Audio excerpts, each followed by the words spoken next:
Hi guys, today we are covering chapter 1 of arbitration from SPM set C of CA final. Here we are covering the 100% syllabus with highlighting the important things which are relevant to the MCQ, and we are covering the whole syllabus only from the ICI module. Nothing is out from the module. So let's get started with the chapter 1 introduction. So directly jump करते हैं 1.3 page पर, और यहाँ पे मैंने पहले से highlight कर दिया है alternative method of dispute resolution. तो आर्बिट्रेशन में हम पढ़ेंगे कि डिस्प्यूट को जो सोल्व करने के लिए कौन से मेथड दिए गए हैं। Alternative method of dispute resolution that is ADR। इसमें दो कॉमन मेथड हैं ADR के, that is arbitration and conciliation, जिनको हम आगे बहुत अच्छे से डिटेल में पढ़ेंगे। और भी कई सारे मेथड है जैसे मेडिएशन, negotiation, Lok Adalat, case evaluation, neutral fact finding and etcetera. So सबसे पहले स्टार्ट करते हैं आर्बिट्रेशन से। आर्बिट्रेशन क्या है, इसी के ऊपर पूरा सब्जेक्ट है। तो आर्बिट्रेशन क्या है?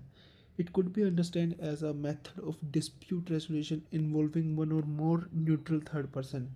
यानी कि एक डिस्प्यूट रेजोल्यूशन का एक तरीका है जिसके अंदर एक या एक से ज़्यादा भी जो कि थर्ड पर्सन जो कि न्यूट्रल होंगे डिसीजन मेकिंग के लिए, वो इन्वॉल्व कर सकते हैं, जो कि सेलेक्ट किए जाएंगे जिनके बीच में डिस्प्यूट है, यानी कि डिस्प्यूटिंग पार्टी के द्वारा सेलेक्ट किए जाएंगे।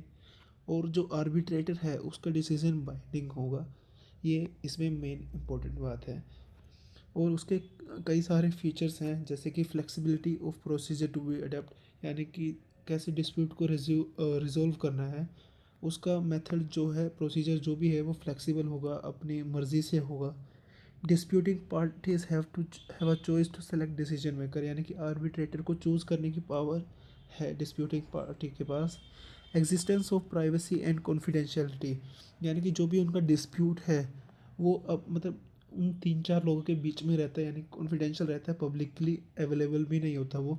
जैसे कि कोर्ट में हमने केस स्टडीज़ पढ़ी तो वो पब्लिक हो गई, कॉन्फिडेंशियल रही ही नहीं।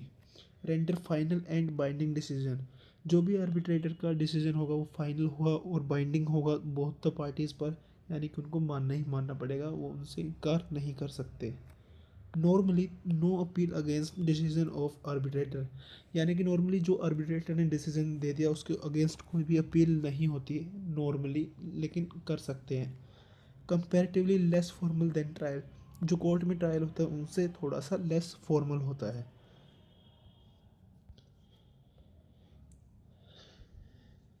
सो नेक्स्ट बढ़ते हैं कंसिलेशन के ऊपर। कंसिलेशन एक लेस फॉर्मल है आर्बिट्रेशन से।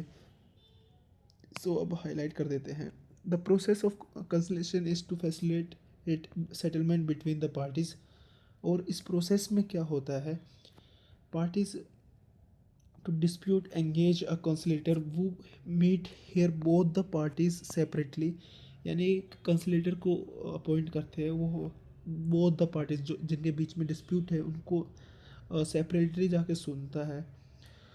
और meet each the party with the intention to improve communication, यानी कि जो उनके बीच में गैप्स हैं दोनों पार्टीज़ के बीच में उनको फुलफ़िल करता है।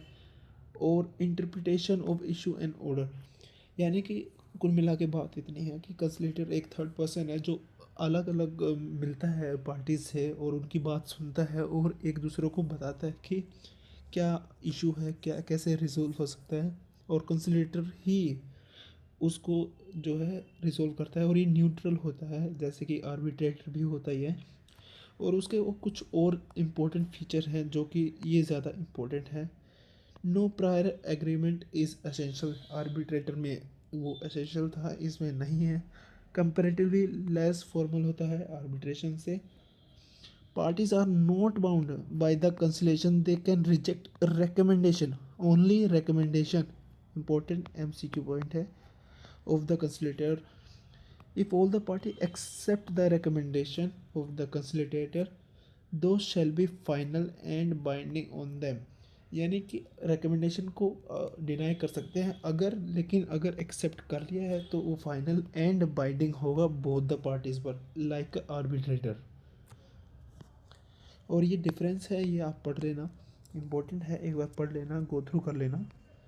अब now starting with the mediation, similar ही है जितने भी हमने अभी तक किए हैं कि कन्फ्लिक्ट्स को मतलब रिजोल्व कराता है और through an impartial third party cold mediator, यानी कि एक थर्ड पार्टी होती है वो भी इम्पार्शल होती है, किसी के मतलब फेवर में नहीं होती है, तो उसे मेडिएटर कहा जाता है। Process where third party act as a mediator to resolve disputes by using appropriate communication and negotiation techniques, यानी कि मतलब बेसिक्स है, मतलब पढ़ो ना पढ़ो। अब हिस्ट्री ऑफ मेडिएशन बेकार सा टॉपिक है, लेकिन इसके अंदर एक एमसीक्यू बन सकता है। मेडिएशन गॉट फॉर्मल रिकग्निशन इन लेट 20th सेंचुरी, बस ये इम्पोर्टेंट था, आप हाईलाइट कर लेना। की पॉइंट्स क्या है मेडिएशन के? एक वॉलेंट्री और सेल्फ डिटर्मिनेट प्रोसेस है। वॉलेंट्री प्रोसेस है यानी कि अपनी विलिंगनेस से ही सारे आने चाहिए। इम्पार्शियल है, न्यूट्रल है, यानी कि किसी के भी फेवर में नहीं है, और न्यूट्रल फैसिलिटेटर होना चाहिए। रिफ्रेनिंग फ्रॉम टेकिंग साइड्स, यानी कि किसी की एक की साइड ना ले और अपने डिसीजन को इम्पोज ना करे। कॉन्फिडेंशियल है, सेम लाइक पीछे वाले की तरह। Can not be used as evidence in court, मतलब जो भी डिसीजन वगैरह कुछ भी एविडेंस वगैरह जो भी यूज़ होंगे वो कोर्ट में एज एविडेंस यूज़ नहीं कर सकते। ये एक कॉन्फिडेंशियल होना चाहिए। ये एक फाउंडेशन है मेडिएशन प्रोसेस की, मतलब कोर चीज़ है, यानी कि कॉन्फिडेंशियल कोर चीज़ है मेडिएशन प्रोसेस की, और इसके अंदर जो भी हम डिसीजन लेते हैं वो कोर्ट में एज एविडेंस यूज़ नहीं हो सकते। इम्पोर्टेंट पॉइंट है। एक्सप्लिसिट कंसेंट, यानी कि जो भी पार्टीज़ हैं वो अपना मतलब कंसेंट देनी चाहिए before starting the मेडिएशन process. Provide information of consent acknowledgement their understanding of the process in the voluntary nature, की प्रोसेस क्या है, और मतलब कंसेंट होनी चाहिए कि हाँ हम जो कि मेडिसिन जो है अडोप्ट कर रहे हैं। अब ये थोड़ा सा इम्पोर्टेंट है, मैंने इसको अच्छे से समराइज़ कर दिया है। स्टेजेस ऑफ मेडिएशन प्रोसेस क्या होता है? पहले जो स्टार्ट होता है इंट्रोडक्शन से, ओपनिंग स्टेटमेंट से, फिर जॉइंट डिस्कशन होता है पार्टीज़ के साथ, प्राइवेट डिस्कशन होता है फिर पार्टीज़ के साथ, फिर नेगोशिएशन और प्रॉब्लम सॉल्विंग होती है, और एग्रीमेंट होता है, क्लोजर हो जाता है। इसको अच्छे से समझते हैं कि मेडिएटर स्टार्ट करता है अपनी ओपनिंग स्टेटमेंट से कि प्रॉब्लम क्या है, क्या डिस्प्यूट है, कौन कौन पार्टीज़ हैं, तो ऐसे opening statement as a introduction देता है। फिर बोथ पार्टीज़ के साथ एक जॉइंट डिस्कशन होता है कि मतलब तीनों पार्टीज़ यानी कि मेडिएटर और बोथ जो डिस्प्यूटिंग पार्टीज़ है दोनों की दोनों, वो साथ में मिलकर बैठकर जो है डिस्कस करते हैं। डिस्कस करने के बाद मेडिएटर इन दोनों पार्टी से अलग अलग सेपरेटली भी एक मीटिंग करता है, जिसके अंदर वो अपने अपने पॉइंट्स सुनाते हैं। फिर दोनों पार्टीज़ को सुनने के बाद जो मेडिएटर है वो अपना एक डिसीज़न बनाता है या नेगोशिएशन करता है दोनों पार्टीज़ के बीच में। अगर वो सक्सेसफुल हो जाती है तो उसका एक अग्रीमेंट बना देता है जो कि दोनों पार्टीज़ अग्री करेंगे, और फिर इसका मेडिएशन का प्रोसेस ख़त्म हो जाता है, क्लोजर हो जाता है। तो ये था, सिंपल सा प्रोसेस था जो कि मैंने अच्छे से कर दिया है, और आप इन डिटेल इनको पढ़ सकते हो, बाकी मैंने बता ही दिया है। अब रोल ऑफ मीडिएटर में हम आ जाते हैं। एक आता है फैसिलिटेशन, यानी कि जो कि बीच में जो भी फैसिलिटेट करता है कम्युनिकेशन वगैरह को, रेलेवेंट इशू को एड्रेस करता है, कन्वर्सेशन करता है, टाइम को मैनेज करता है। Effective communication is a Paramount of मेडिएशन, यानी कि जो भी मेडिएटर होना चाहिए उसकी मतलब कम्युनिकेशन स्किल्स बहुत ही अच्छी होनी चाहिए, क्योंकि सबसे इम्पोर्टेंट पॉइंट है मेडिएशन का। और न्यूट्रल होना चाहिए, जो भी डिसीजन हो न्यूट्रल ही होने चाहिए। कॉन्फ्लिक्ट रेजोल्यूशन एक्सपर्ट, यानी कि कुछ भी क्रिटिकल सिचुएशन आ जाए, उनके पास ऐसी टेक्निक होती है, अंडरस्टैंडिंग होती है डीप, कि वो किसी भी सिनेरियो में अपना डिसीजन ले पाए अच्छे से, इम्पार्शल होके।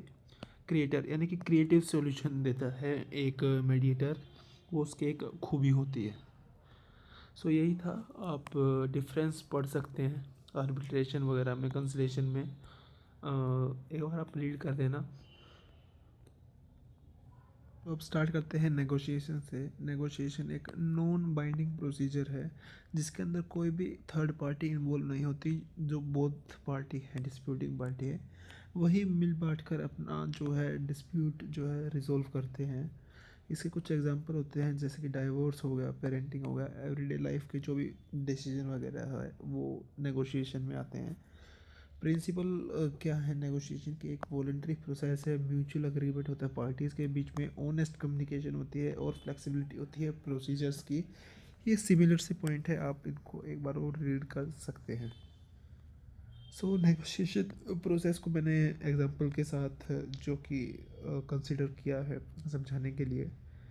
तो इसमें डाइवोर्स का हम एग्जांपल लेकर चलेंगे। पहले होती है प्रिपरेशन की, यानी कि ईच पार्टी मस्ट अंडरस्टैंड कि उन्हें क्या चाहिए, क्या उनकी प्रायोरिटीज़ है, पोटेंशियल एरियाज ऑफ कॉम्प्रोमाइज़ क्या क्या है। यानी कि अभी डाइवोर्स की बात चले तो उससे आप लिंक कर सकते हैं कि मेरे को क्या इंटरेस्ट है, प्रायोरिटीज़ क्या है मेरी। इसके बाद जो कि प्रिपरेशन हो गई कि अब नेगोशिएशन किस बारे में है, क्या है। तो उसके बाद ओपनिंग स्टेटमेंट में से बोथ द पार्टीज में से कोई भी अपना ओपनिंग स्टेटमेंट दे सकते हैं, यानी कि इंट्रो की हम इस बारे में डिस्कस कर रहे हैं और क्या क्या इश्यूज है वो डिस्कशन की जाएगी। उसके बाद ही जो नेगोशिएशन प्रोसेस है वो भी स्टार्ट होगा। बार्गेनिंग एंड कंसेशन ये सबसे इम्पोर्टेंट है इसके अंदर, नेगोशिएशन के अंदर। The main part of negotiation process is bargaining and concession. Parties exchange proposal, make compromise, work towards mutual acceptable.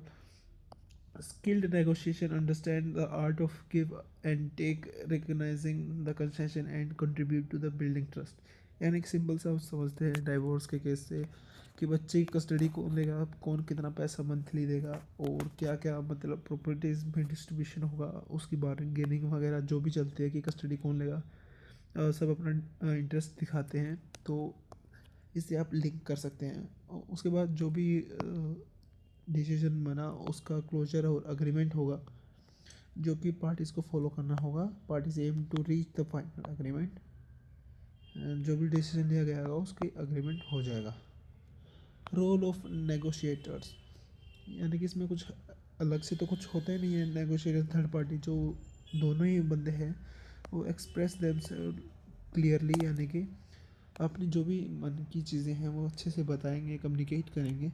वो क्रिएटिव सॉल्यूशन देंगे कि कुछ पॉजिटिव ही सॉल्यूशन हो दोनों के लिए। High emotional intelligence, understanding and managing emotion play a crucial role in negotiation, क्योंकि दोनों पार्टी कनेक्टेड हैं। तो इमोशनल और इंटेलिजेंस का जो कि यूज़ होगा इसके अंदर, अंडरस्टैंडिंग होगी बोथ द पार्टीज़ के बीच में। इम्पोर्टेंस क्या है नेगोशिएशन का इन अल्टरनेटिव डिस्प्यूट रेजोल्यूशन में? टाइम एंड कॉस्ट इफ़ेक्टिव, सबसे ज़्यादा टाइम भी सबसे फास्टेस्ट है और कॉस्ट इफ़ेक्टिव प्रोसेस तो है bye avoiding legal court process.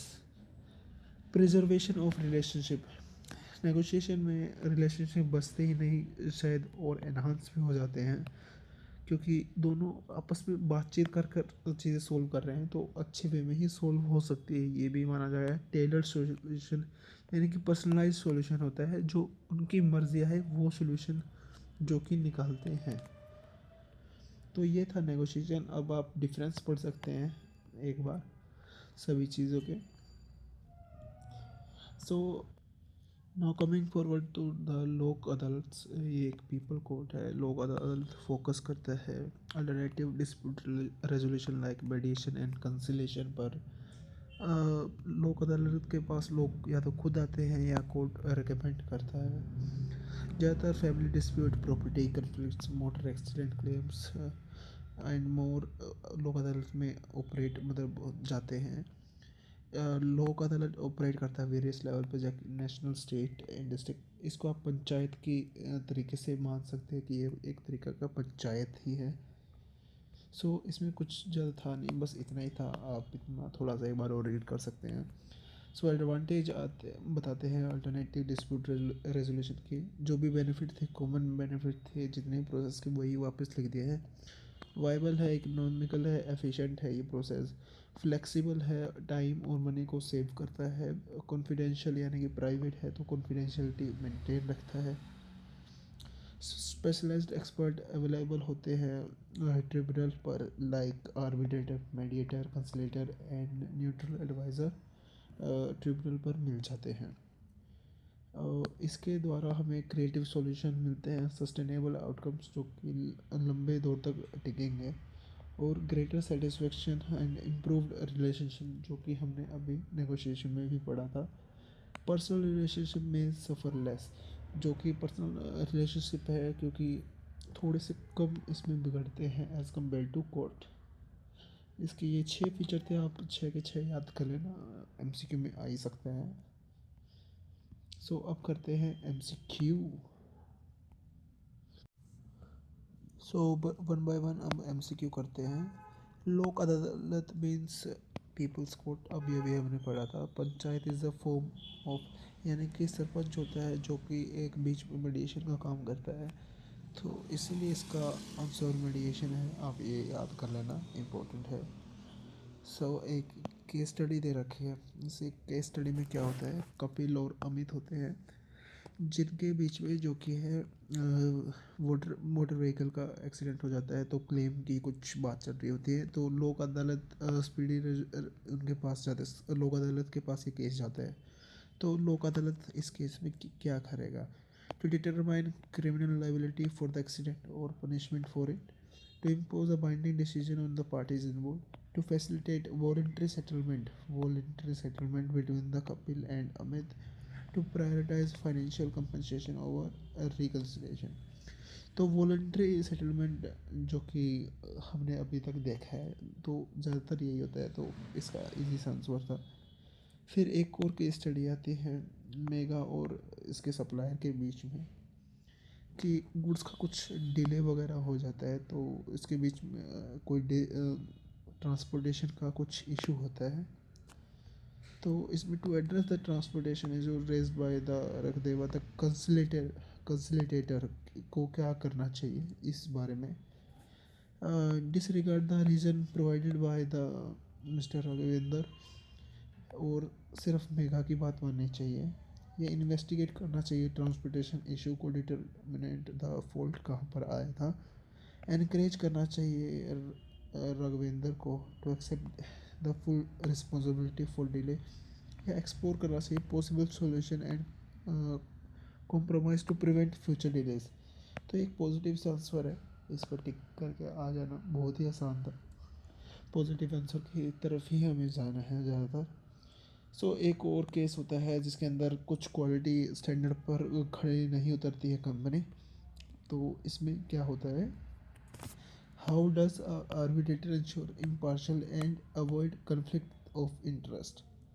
तो यानी कि इम्पार्शल होना है, तो आर्बिट्रेटर क्या करेगा, ओपनली बता देगा कि मैं इसकी तरफ बायस हूँ, bye maintaining transparent and fair decision making process. Positive answer है बाय फेवरिंग द पार्टी, ये नहीं हो सकता। बाय डिसरिगार्डिंग द एविडेंस, ये भी नहीं हो सकता, तो ऑब्वियसली इसका आंसर बी ही होगा। तो ये थे इसके एमसीक्यूज़ और पूरा कॉन्सेप्ट, हमने पूरा चैप्टर कवर कर लिया with MCQ. So please next part पर फॉलो करना, और इस वीडियो को लाइक शेयर और सब्सक्राइब अपने दोस्तों के साथ कर देना, और मिलते हैं नेक्स्ट वीडियो में, नेक्स्ट पार्ट में, इस चैप्टर 2 के साथ। हम पूरा ही इसको कवर करने वाले हैं।